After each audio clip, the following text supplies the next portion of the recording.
Infinitas bendiciones para todos. Gracias por conectarse a este en vivo.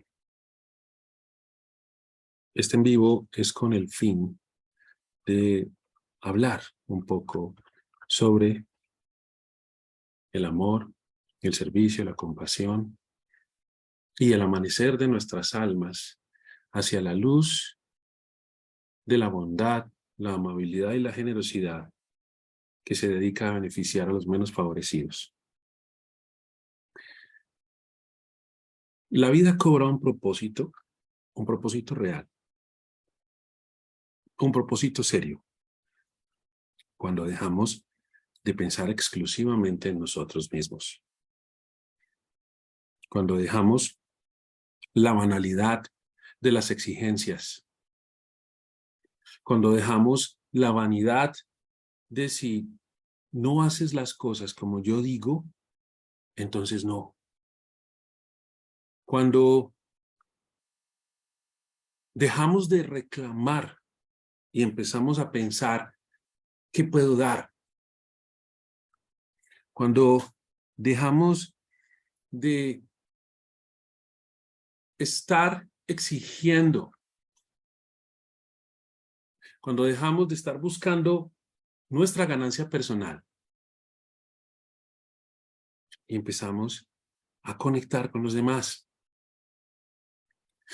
La vida está fundamentada en dos leyes puntuales. La ley de causa y efecto, que dice que todo aquello que nosotros queramos recibir, primero debemos darlo. Que todo aquello que nosotros queramos cosechar, primero debemos sembrarlo. Pero ¿cuál es nuestro accionar en la vida? Queremos cosechar sin sembrar. Queremos obtener sin dar. Damos a medias, damos poco, damos con condiciones. Damos sujetos a exigencias y luego estamos creando conflicto porque los demás no nos dan lo que nosotros pensamos que nos merecemos. Exigimos, pedimos, pero no estamos dispuestos a ceder un ápice para dar más, para dar un paso fuera de nuestra zona de confort hacia lo extraordinario. Queremos lo extraordinario sin aportar nada de nosotros en ese rubro.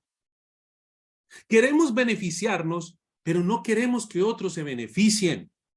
Y eso es así en todos los campos, en el campo laboral, en el campo de los negocios, de la familia, de las relaciones interpersonales. Siempre estamos pidiendo, pero nunca estamos dando. Y cuando damos, damos de a poquito, damos a medias, pero queremos todo para nosotros. En nuestra megalomanía no estamos dispuestos a sacrificar nuestro ego. Y luego cuando las personas no ceden a nuestras increpancias, entonces nos retiramos y nos alejamos. Pero tenemos la concha y el descaro de decir que amamos, cuando no estamos dispuestos a salir de nuestros límites y fronteras egocéntricas por el otro. No estamos dispuestos a ponernos en los zapatos del otro. No estamos dispuestos a ser empáticos. No estamos dispuestos a entender. Pero sí queremos que nos entiendan. Sí queremos que nos comprendan. Sí queremos que nos den. Y hay tantos seres que están sufriendo y nosotros ahogándonos en nuestras banalidades. Pero gracias al cielo existen seres, existen almas llenas de luz, llenas de amor, llenas de el deseo de renunciar a su ganancia personal para ayudar a otros. Existen verdaderos ángeles en la tierra. Existen verdaderos faros de luz, que si no fuese por estos ángeles en forma humana, miles sufrirían, miles tendrían un destino cruel y gris, porque nosotros solo pensamos en nosotros mismos. Nunca se nos pasa por la cabeza lo que otro pueda estar pensando o sintiendo. Nunca se nos pasa por la cabeza las necesidades ajenas. Solo queremos nuestro propio beneficio egoísta. Solo pensamos en nosotros mismos. No estamos dispuestos a dar más. No estamos dispuestos a sacrificar más. Si así fuera con todos los seres de la humanidad, fácilmente nos extinguiríamos. Pero gracias al cielo, existen estas almas únicas, con esa capacidad de entrega, de inegoísmo, de renuncia, que toman su servicio como una oración, que toman su vida como una entrega.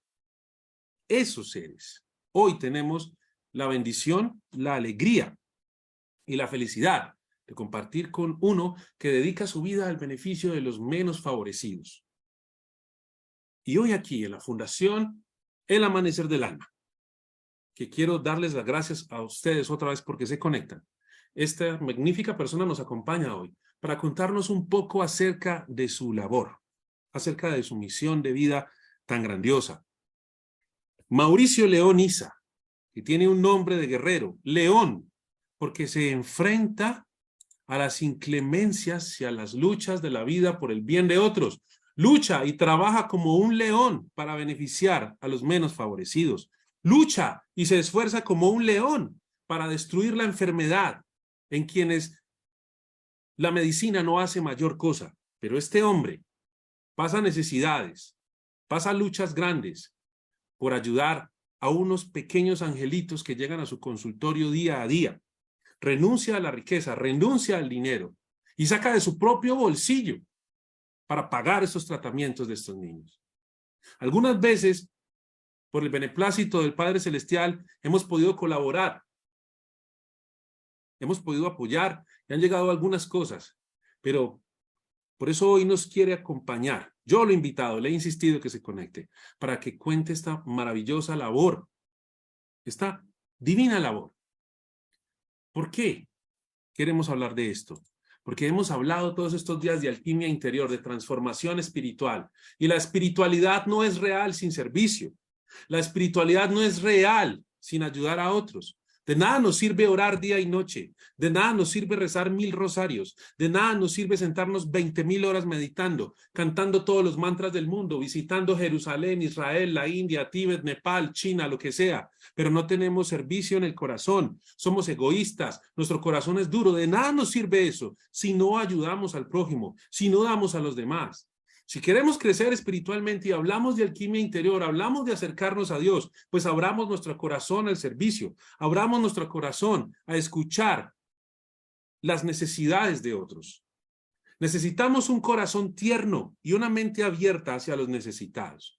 Sin un corazón tierno, sin un corazón magnánimo, sin un corazón abierto, no hay espiritualidad. No hay lugar para la psicorrigidez en el reino de Dios. No hay lugar para la vanidad y la arrogancia en este mundo. Necesitamos amor. No, si las cosas no son como yo digo, entonces no van. Exijo esto, necesito esto, quiero esto. No.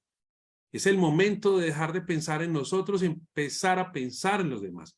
Por eso hoy quiero que abran su corazón, que abran su mente y escuchen este mensaje, escuchen esta historia, esta conversación con este magnífico león del amor, león del espíritu, el doctor Mauricio. Muy buenas noches, doctor, ¿cómo está? Gracias.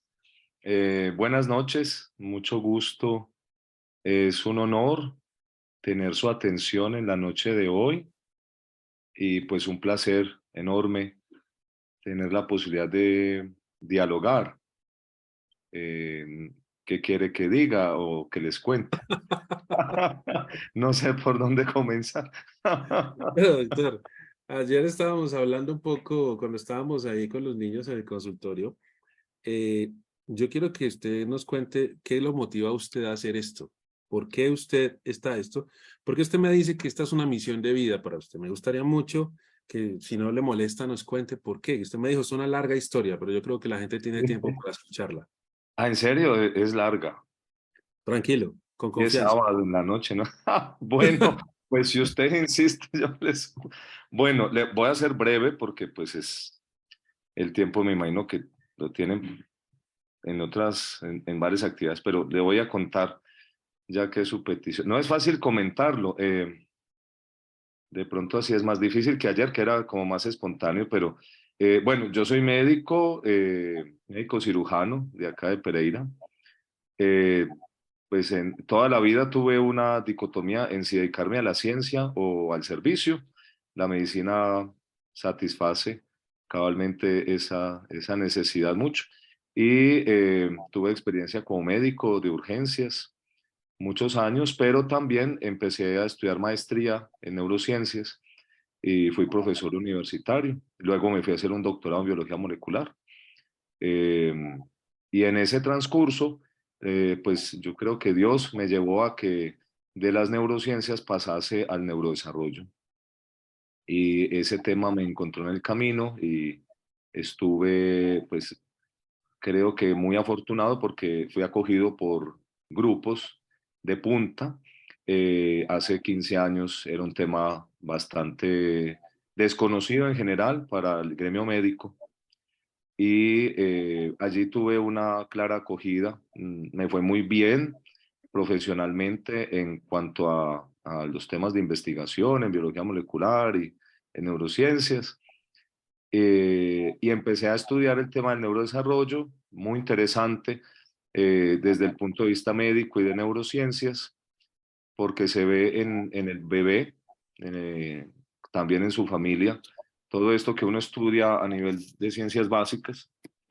Pero bueno, con ese interés académico, básicamente empecé a estudiar la forma de detectar la lesión cerebral de los bebés con un interés muy académico, con bastante éxito, gracias a Dios, académico. Y ya empecé digamos, a ver pacientes de esa especialidad. Y pues sí, todo iba muy bien, ¿no? Yo me sentía un hombre de 30 años en la cúspide profesional de la vida y tenía todo lo que quería, había querido como en la juventud profesionalmente. Bueno, resultó lo que le pasa a todo mundo, que uno se casa y luego a veces no funciona. Y nació, encargamos a Miguel, mi hijo, y yo creo que ese es como el punto de inflexión. Yo aún tenía mucho interés en irme a seguir haciendo ciencia, continuar con postdoctorado y bueno, todas esas situaciones, pero pensando en que este tema de médico, de niños en el neurodesarrollo no era como tan relevante y que me iba a estar más que todo en el tema de investigación, ¿cierto? Nació Miguel, yo ya tenía una experiencia clínica bastante interesante, era bastante exitoso además el proceso con los bebés. Y cuando Miguel nace ocurren dos cosas. La primera es que nace en un tiempo de invierno grave, era bajo cero y se enfrió y consumió una sustancia del pulmón y se asfixió de una asfixia severa. Requirió pues mucha ayuda, requirió estar en unidad de cuidado intensivo, intubado 12 días. Pero al segundo día recibimos la noticia de que tenía una cardiopatía congénita incompatible con la vida. Y pues eso es una cosa devastadora. Uno ya con experiencia médica viendo bebés y sobre todo viendo ya bebés con lesiones cerebrales que le den a uno esa noticia del primer hijo, uno con pues 35 años no es mucho todavía no había despertado a la vida. Fue algo muy grave, devastador. Eh, bueno, yo soy católico y toda la vida he estado pendiente pues de mi quehacer católico. No mucho como buen católico, pero en ese momento pues sí uno se aferra a lo único que tiene que es de su fe. Y, y uno como que dice, bueno, pues yo ya no tengo nada que perder, hágame un favor con mi hijo y yo hago lo que usted me diga. Prácticamente uno hace una promesa. eh, no, no es algo tan consciente en realidad el tema. 2 días después a Miguelito le vuelven a hacer el examen y resulta que ya no tenía nada en el corazón. Y eso pues fue así como, fue raro, fue muy impactante y bueno, la cosa siguió, estuvimos con él en la UCI, nos lo entregaron, llegó con lo que yo ya sabía en ese entonces, con una situación compatible con parálisis cerebral, una situación difícil, además que éramos estudiantes, yo en mi último año de doctorado, la mamá en maestría, viviendo de beca de doctorado. Pues ya tenía unos ingresos de mi consultorio, pero todavía estábamos como pendientes, ¿no? De poder desarrollar esa parte económica. Entonces estaba difícil la situación. Sin embargo, tomé la decisión ya sabiendo lo que sabía, y que me ha dado Dios la oportunidad de aprenderlo, dejé a un lado todo lo que estaba haciendo y me dediqué a hacerle pues lo que sabía hacer un año, ¿no? Estuve todo el tiempo con él, todas las mañanas. Luego ya me iba para el laboratorio. Esto pues no era acá en Colombia, o sea que era un poco más difícil la situación. Bueno, finalmente logramos salir de esa situación y eh, pues es un niño que se recuperó perfectamente y hoy en día no tiene ninguna dificultad. Entonces, bueno, fuimos muy afortunados gracias a todas estas cosas que tuvimos oportunidad de aprender. Pues tenemos un hijo sano, a pesar de que primero nos habían dado una noticia de una cardiopatía incompatible con la vida. Eso pues yo todavía, hasta que yo no lo entiendo. Y segundo, pues es un niño que a pesar de tener una situación clínica compatible con parálisis cerebral, pues no tiene nada, ¿no? Es perfecto, sano y además, por lo demás, muy inteligente, y muy noble. Bueno, pasó el tiempo, la situación no funcionó muy bien y pues llegó el otro golpe que creo que ese era el primero que Dios me decía, yo a usted no lo necesito en la biología molecular, pues no entendí. Entonces el segundo fue el divorcio y ya finalmente la mamá se trajo al niño. Después de 6 meses yo no vi colores, literalmente veía blanco y negro las cosas. Entonces, pues decidí comprar boleto y regresarme acá a Pereira. Ya volví a ver colores cuando regresé. Y bueno, pues yo médico, había hecho una maestría, un doctorado, entonces pues llegué a trabajar como médico. Yo dije, aunque sea como médico, trabajo. Y también empecé a estudiar, a trabajar en la universidad, profesor. Y debido a todas estas cosas que había además aprendido y me había entrenado, pues empezaron a buscarme los pacientes, inicialmente de a poco.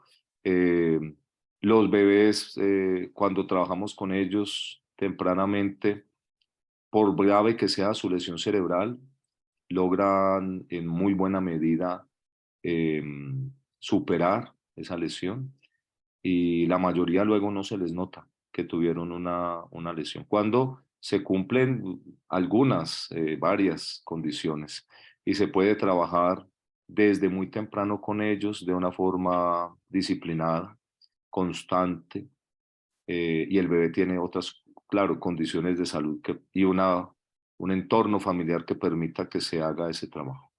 En algunas situaciones no es posible, en otras sí. Pero cuando es posible, las familias quedan tan agradecidas con el trabajo, pues que no soy yo el que lo hace, eh, es Dios el que lo hace, pero pues uno es el instrumento de él. La gente se pone, parecen evangelizadores, ¿no? Ellos no pueden ver un niño en el bus o en el hospital que tenga una situación, porque ahí mismo le dicen, tiene que llevárselo al doctor León, gracias a Dios. Eso pasa, entonces ya, sin hacer ninguna publicidad, la única publicidad que he tenido es la del señor Juan Pablo, hasta pues sí, ninguna. Hasta ahora son ellos, ¿no? Los que le dicen a otros bebés y ya sus pediatras, algunos, sus médicos se dan cuenta y ya recomiendan ese trabajo. Tristemente, esa formación no la tiene otro médico en Colombia. Eso debe cambiar, ¿no? Eh, este tema de la detección temprana. Hay unas pruebas muy específicas, hay que ir y certificarse, eso cuesta. No todo el mundo está interesado, no todo el mundo tiene, digamos, dedica recursos a eso. Pero cuando se logra, uno puede con simplemente un video de un bebé desde el primer día de vida, y antes de los 5 meses, con una sensibilidad igual que una resonancia magnética, podemos detectar al bebé que tiene lesión cerebral. Y no es por decirlo por soberbia, ya hay una causística de miles de pacientes a nivel mundial, de una prueba que lleva 30 años, pero muy poca gente la conoce aún y bueno, ya se está empezando a hablar de esa prueba y ya cada día hay más gente interesada en formarse. Llegará el día, ojalá pronto, en que todos los profesionales de salud implicados en la atención de los bebés deberán estar formados en esa prueba, porque en realidad es algo que cambia la vida de una familia y de un bebé.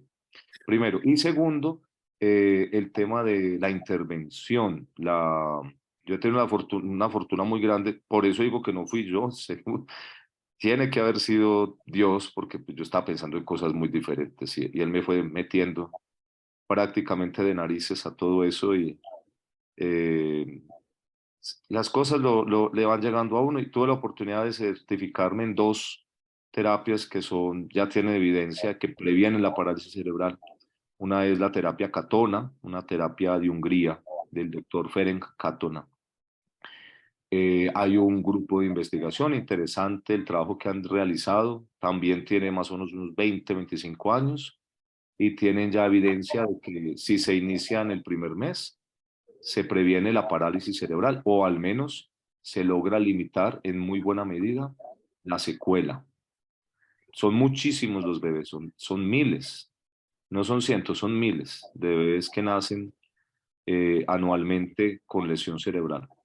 Son muchos. Doctor, La y con- situación va a estar grave en 30 años. Van a haber muchos discapacitados, demasiados. No va a haber recursos en los sistemas de salud para afrontar esa situación.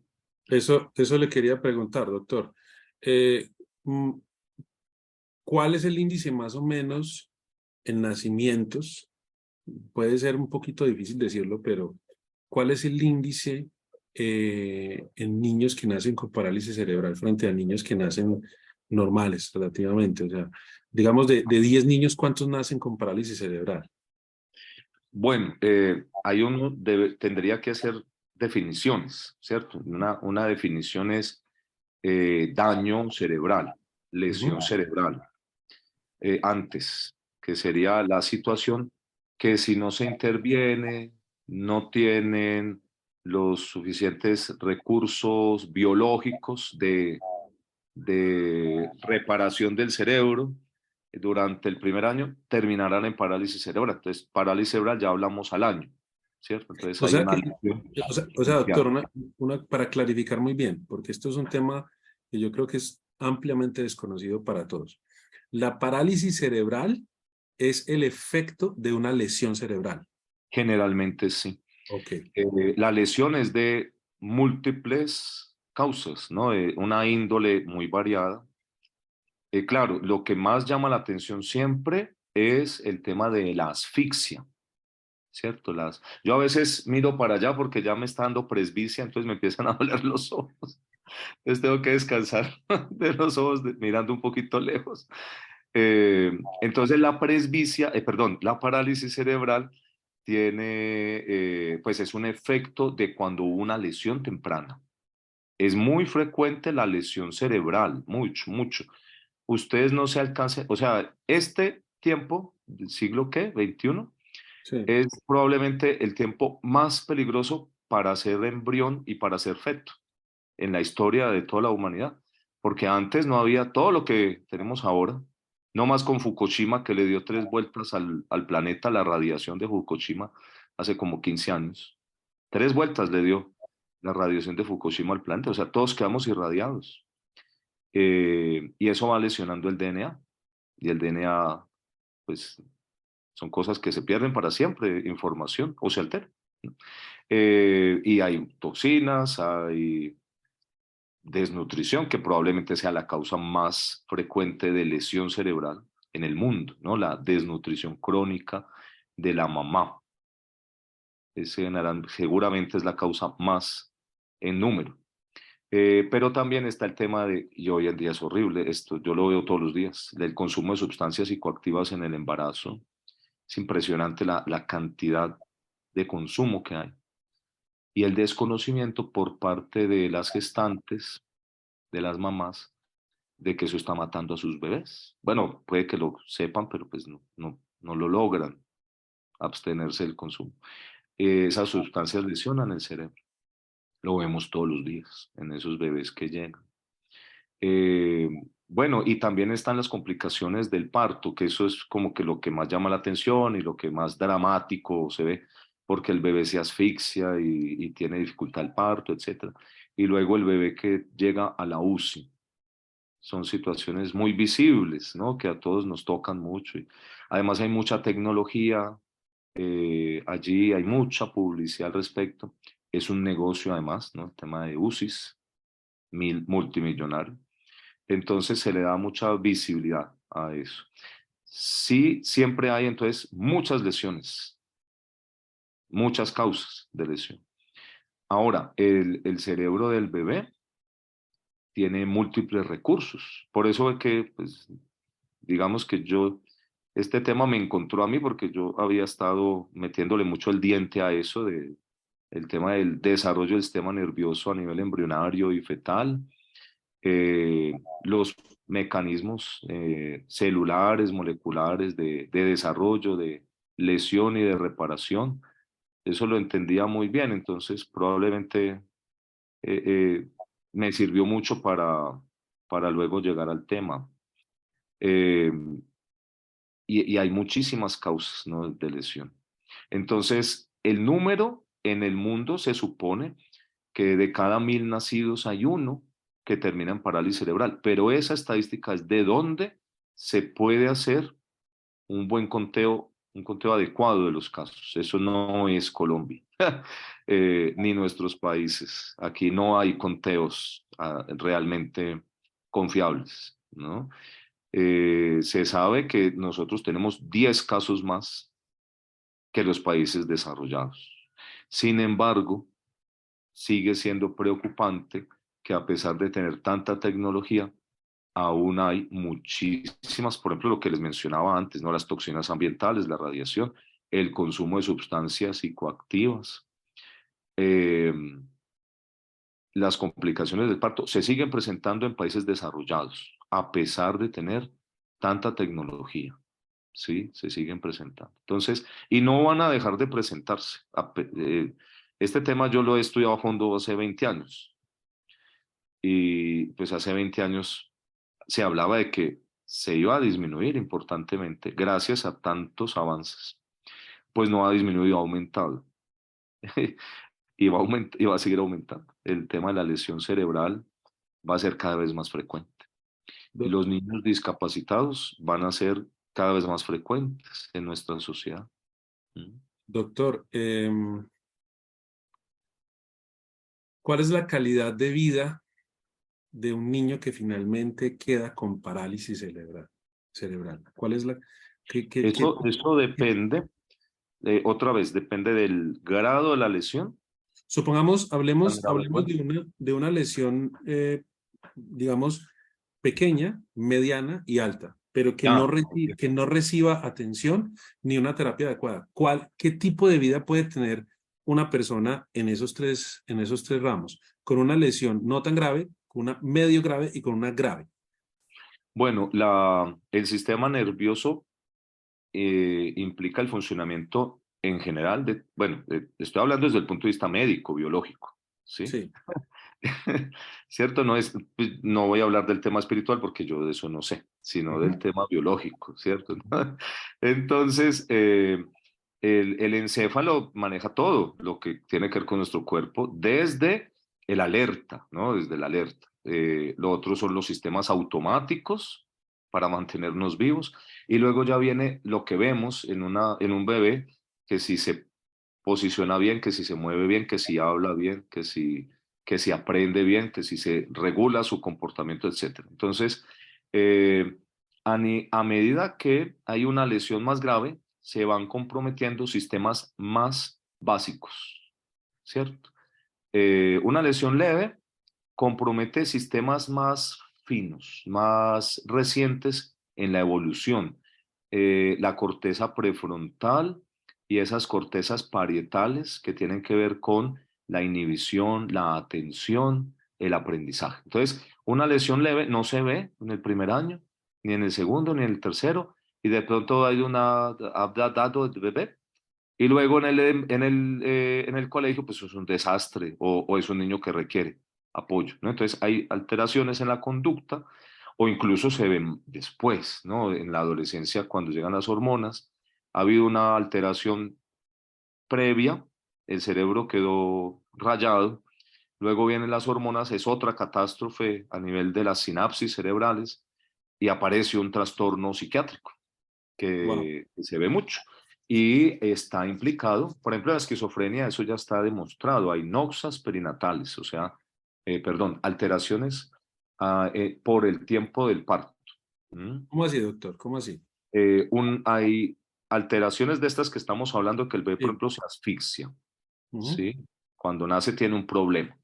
Eso se puede, todas esas dificultades que el bebé puede tener en el momento del embarazo, el parto y recién nacido, le podríamos llamar adversidad perinatal, o sea, alrededor del tiempo de nacer, ¿no?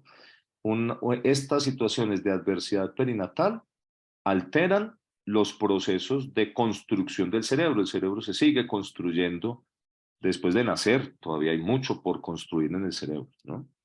Y alteran esos procesos, ¿no? Como los puentes de Colombia, que los hacen y luego se caen cuando hay viento, más o menos. Entonces, el cerebro queda hecho, pero lo fino del cerebro queda por hacer, y eso fino era lo que iba a dar, por ejemplo, el comportamiento, ¿sí? La capacidad de tener una actitud responsable o de ver con buen juicio la situación o de regularse en una clase, etcétera, o de controlar su propio mal genio ante una situación difícil. Eso tiene que ver con la conducta y el Eh, control doctor, inhibitorio. entonces, eso que usted está diciendo es supremamente importante entenderlo. O sea, puede ser que un niño o una persona sea reactiva, violenta, agresiva o histérica Es debido correcto. a una lesión.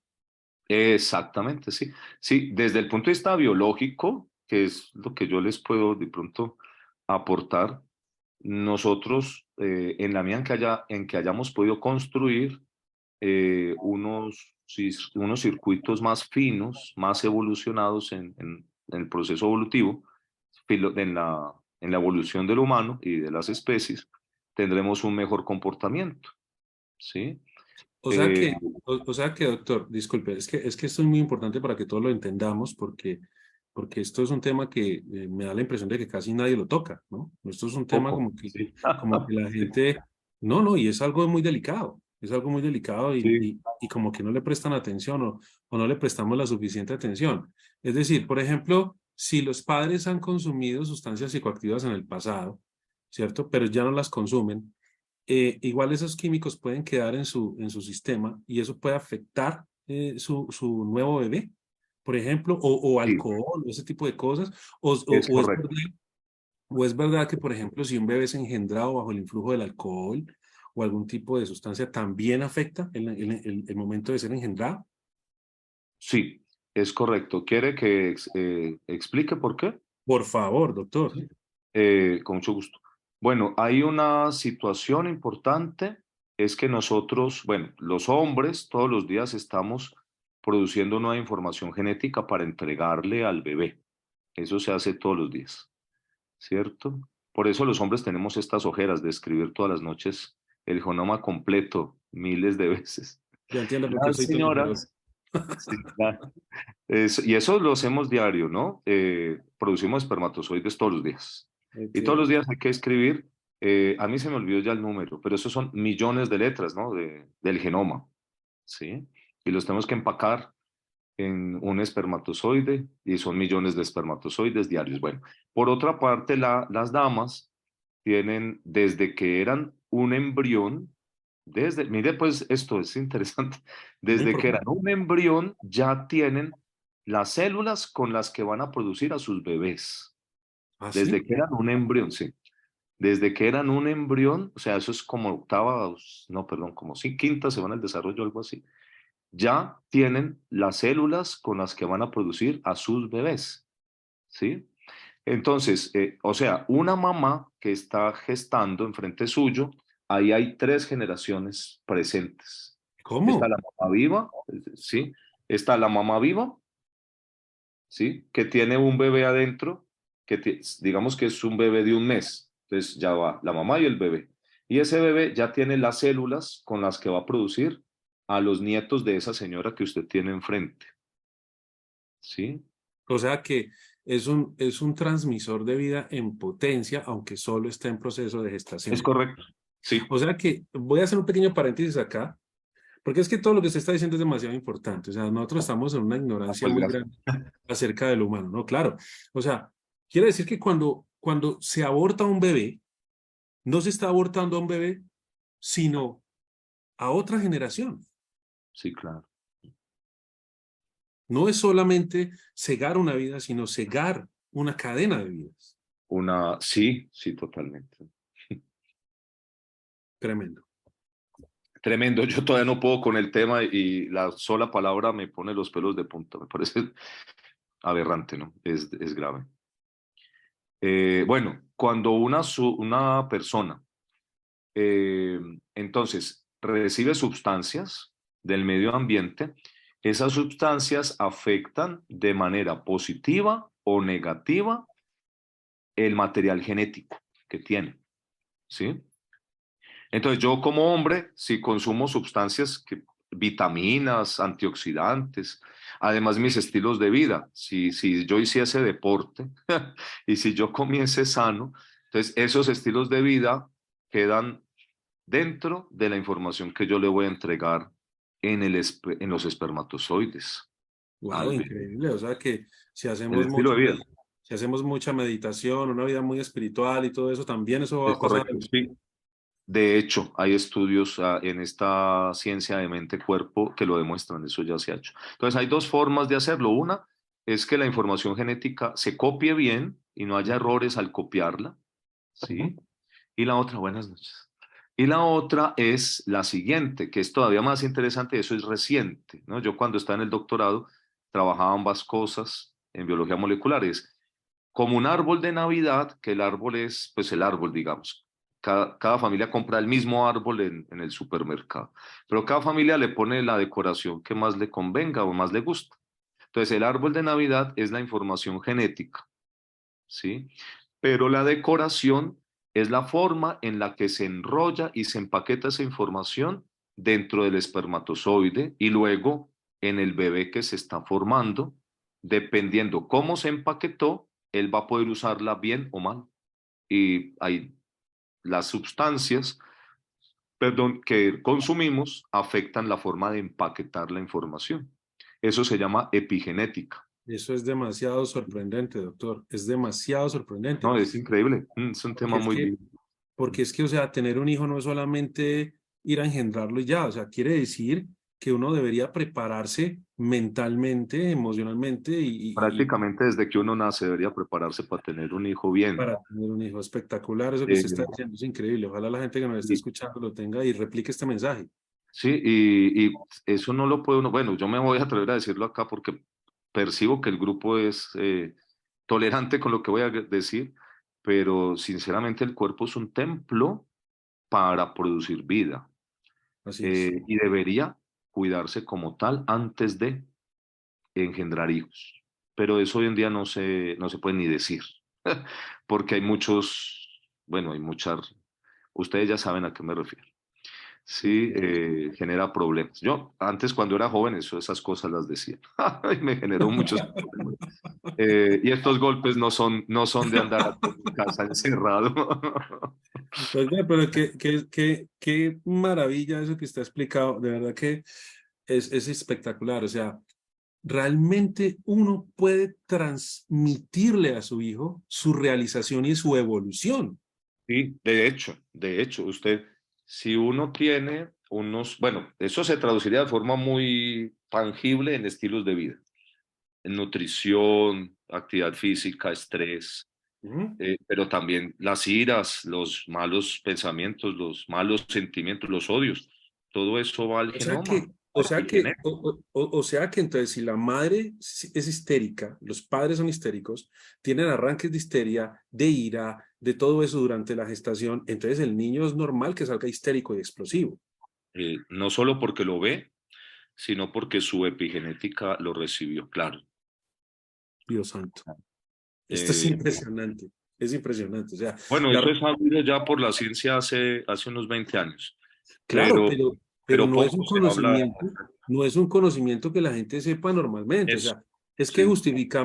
justificamos la ira, justificamos el odio, justificamos la violencia, justificamos todo eso como que es normal, que es muy normal ser violento, es muy normal estar lleno de odio, es que eso es normal, todo el mundo es Y, así. y hoy en día más, o sea, bueno, yo no es que esté, ya tengo 45, entonces ya estoy en los demás de para atrás que los de nuevos, entonces ya mucho de lo que veo me parece mal, o sea que ya hay una brecha allá con los jóvenes, pero si uno ve eso es increíble, o sea, nuestros valores van en detrimento, tenemos un detrimento de valores grave, y eso yo lo veo en los bebés que recibo.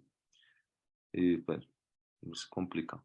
Por eso es importante hablarlo, ¿sí? No, doctor, es impresionante porque es Solo que, que no se puede hablar mucho, ni sí, pero abiertamente. no, lo entiendo, pero es que lo que usted nos está explicando acá es tan importante y tan profundo y tan grande que es que nosotros podemos realmente contribuir al bienestar de toda la humanidad con Sí, nuestro cambio personal, literalmente, y transmitir ese cambio a las nuevas generaciones. O sea, es que literalmente lo podemos hacer. No es solamente una invención, no es solamente, no es solamente que nos lo estamos imaginando, sino que es un hecho científico. sí, sí, eso ya está demostrado. Y en el tema este de la lesión cerebral del bebé es claro, es claro. Impresionante. Doctor, Dos entonces, papás, señor, señor. no, le iba a preguntar entonces, ¿cómo es la vida de una persona ya con una lesión cerebral grave? Ah, bueno, habíamos dicho que alguien con una lesión cerebral leve tiene problemas de comportamiento, Ujú. ¿cierto? Sobre todo desinhibición, juicio alterado, problemas de aprendizaje, cosas pues que son muy comunes, los encuentra uno en la calle todo el tiempo, ¿sí? Eso, en realidad muchas personas en la población general tienen eso. Y no saben. No, obvio, y no se les puede decir además, ¿cierto? Yo tenía un profesor que era experto en eso y es maravilloso, ¿no? Te manejaba el humor negro de una forma que a todo el mundo le decía que era oligofrénico y la gente no se daba cuenta. ¿Y eso qué es, doctor? O sea, con la capacidad mental reducida. Eso era maravilloso escuchar. Pero sí es cierto. No es que yo sea muy inteligente, pero uno sí se da cuenta que mucha gente tiene. Hay un tema, eso está estudiado. 20% de la población mundial ha sido expuesta al alcohol inútero. 20%, Mío. por lo menos. Y el alcohol, una de las cosas más frecuentes que produce es inatención e hiperactividad, ¿cierto?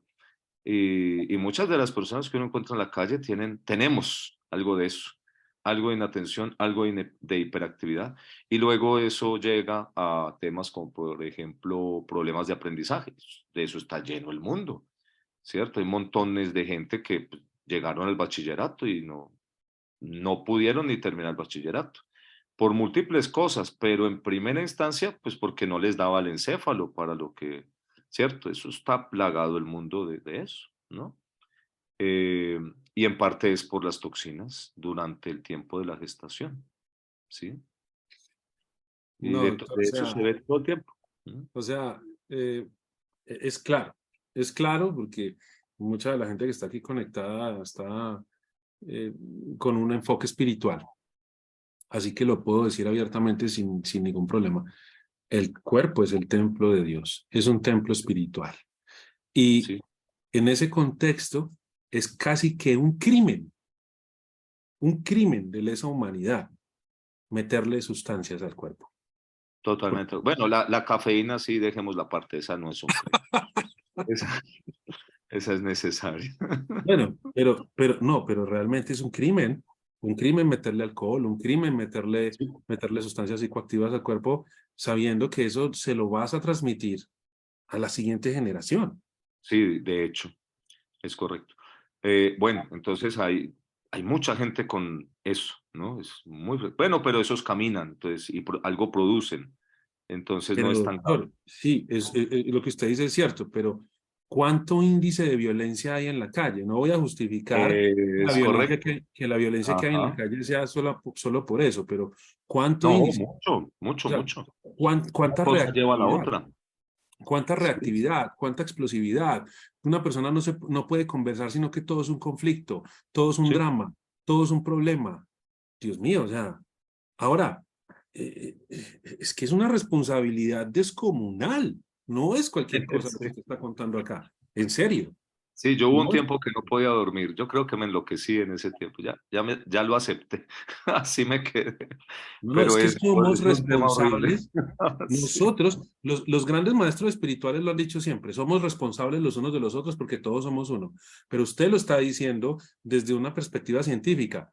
Todos somos uno a nivel de ADN. sí, sí, claro. Sí. Y de la epigenética. Que digamos, Tremendo. seguramente hay muchas cosas que desconocemos que aún no tenemos la tecnología para analizarlo. Y en 100 años se estará hablando de algo más profundo, pero eso es lo que llevamos hasta ahora, ¿no? Es como lo más avanzado que tenemos hoy. Pero seguramente hay otros temas, ¿cierto? Que no podemos analizar aún por nuestra capacidad tecnológica. Bueno, la otra sería el tema, una lesión moderada.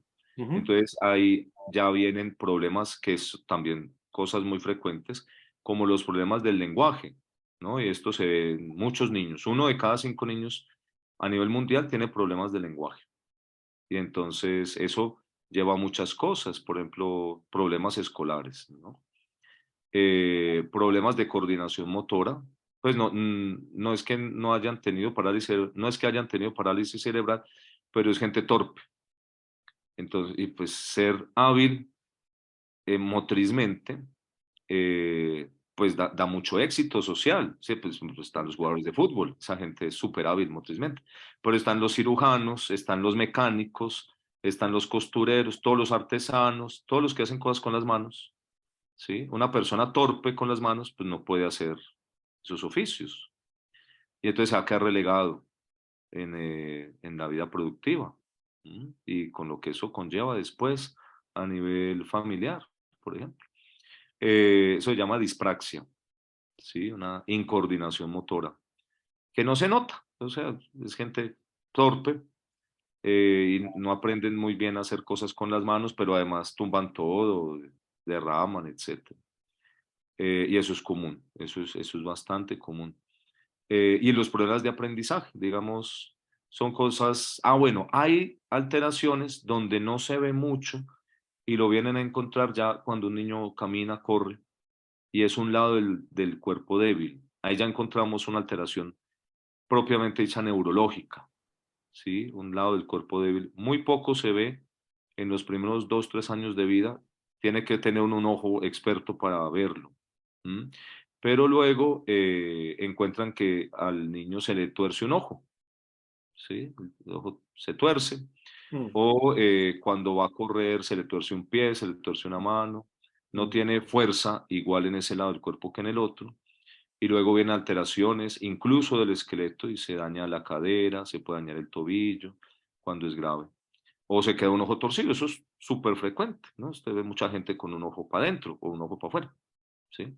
Pero esto trae una ceguera de un ojo, la conexión del ojo con el cerebro se pierde, el ojo bueno se le roba las conexiones al ojo que está desalineado, eso se llama ambliopía, ambliopía. Y entonces la gente piensa que ve bien, pero en realidad no son capaces de percibir bien la profundidad del campo visual. Y eso genera problemas, ¿sí? Y eso es también muy común. Y muchas veces esas alteraciones tienen que ver con una lesión cerebral, ¿no? El médico que encuentra eso se llama neurooftalmólogo y son súper escasos. Para que un niño llegue a un neurooftalmólogo tiene que ser súper afortunado. ¿Sí? Dios. Eh, entonces toda la vida se queda visco, y le dicen el visco en el colegio y todo el mundo le hace bullying por visco, y era que tenía una lesión cerebral, ¿sí? Y hay cosas así. O son gente que se queda hablando raro, ¿sí? No pueden articular bien el lenguaje, con todo lo que eso implica después, ¿cierto? Sí, sí. Entonces es una lesión leve. Ahí digamos, la más grave, evidente, se llama hemiplegia, hemiparesia, es la mitad del cuerpo débil, o ya, si es un poquito más grave, en realidad es grave, se queda tiesa la mitad del cuerpo. Le mencionaba de algún bebé ayer que Sí, iba por esa bebé tan espectacular que tuvimos ayer en el consultorio, qué cosa tan hermosa esa niña, una espectacular, reina. Sí. hermosísima. Yo Y, me y estaba eso bien ya es enamorado. una lesión, esa es una otra lesión, ¿no?